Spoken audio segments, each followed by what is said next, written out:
it's a new tool day once again from Ustar. Now, many of you may have already seen a previous video for the painting handle. This guy, very, very useful piece of kit, particularly if you're a miniatures painter or you do a lot of figures. This guy is fantastic. One of the issues with it is you can't really put on your bench with any sense of security. It's very, very wobbly. It's not. There you go. It's nearly fell over. So it's not really ideal for that.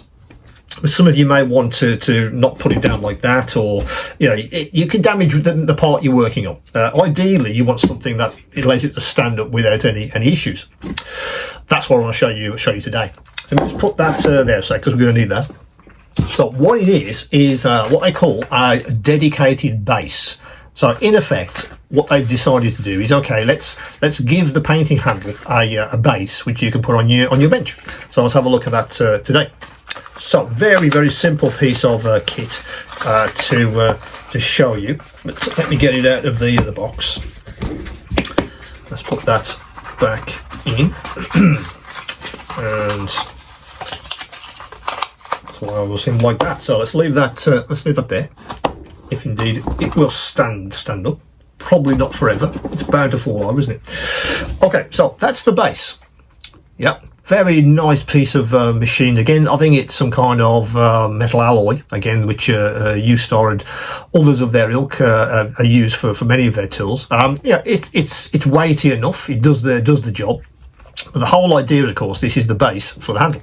So in effect, it is that. Because you've noticed on the handle, there's a very nice hole in the bottom for location, and basically that's how it locates. It gives you. It rotates, excuse me, excuse me.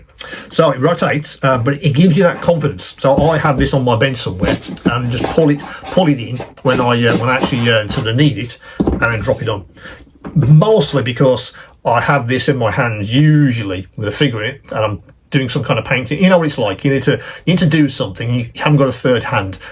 It really wasn't. Most modelers need a third hand, don't we? But we haven't got one. So when I want to do something, maybe the wet palette needs some more water in it, whatever it is. I really like the fact that you can put this on its base. So you haven't got to just do that. I mean, I'll lock this in place. So let's show you how it would actually work in practice. So I need to do something. So what I tend to do is put it back onto its vertical and then onto the base, because you haven't got to do that.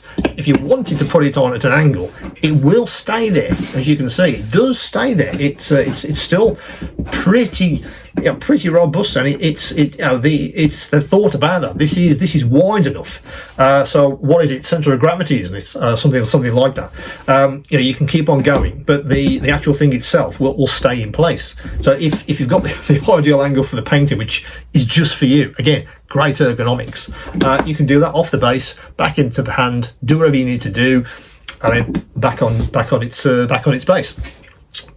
What I tend to do with this thing, of course, is when I've finished with it, back vertical, and then I just put that on a shelf. So again, when I need to do some kind of figure painting, or I need this to manipulate or paint some maybe smaller parts, that's what I do. I just have it somewhere, and then just basically just pull it off the shelf, which is great when you're thinking about sort of workflow. But it's there when you need it. Very, very simple piece of kit, but almost essential. It seems to me. If you have this guy, it is almost a necessary purchase, I guess. What I may do in the future is make these two available as a bundle potentially, but at the moment they are separately, because I know some of you won't want that. You'll just want the handle. So it is a separate item, but the base does give you that level of flexibility, which I think is perfect. So together, these two are absolutely ideal. But it's compact enough. I'll put this in a base in my drawer somewhere, or as I say, it sits on a bench usually, and I just pull it across when I need it. It's simply that useful. I find. Also, you'll see in the bottom of the base, it has some of these holes, and again they locate with the rods, etc. Let me get one over so you can see how that actually works. So in the base, you can actually store some of these rods if you don't need them for for the actual chuck of the vice. Again, fantastic piece of engineering went into that, and I think really useful again for workflow. I really like that. It's great. So I'm going to keep all the bits in a baggie somewhere. They're in the base, ready to go. So I just literally reach over when I need one, put into the vise when I've finished, leave them in the vise or take them out. It's perfect like that. And of course, I tend to do that. Put the little rubber ends on, just so I've got them ready to go. These come out into the base, and when I've finished, they can go back in there, and it goes off to the side of my bench, ready for the next session. Fantastic piece of ergonomics there, and really good for workflow. That's improved my workflow. Workflow no end. It's a lot of the stuff that I show you guys on this channel, on the store. That's what it's about. Can you get something that improves an aspect of your model making? And often that's convenience, time, accuracy, precision. These kinds of things you'll hit across all of these videos. But that's what I'm looking for for the tools which I want on my store. So that's what they call a dedicated base for the painting handle. Really a very, very useful piece of kit. As usual, any questions, any queries, do come back to me, and of course, keep on modeling.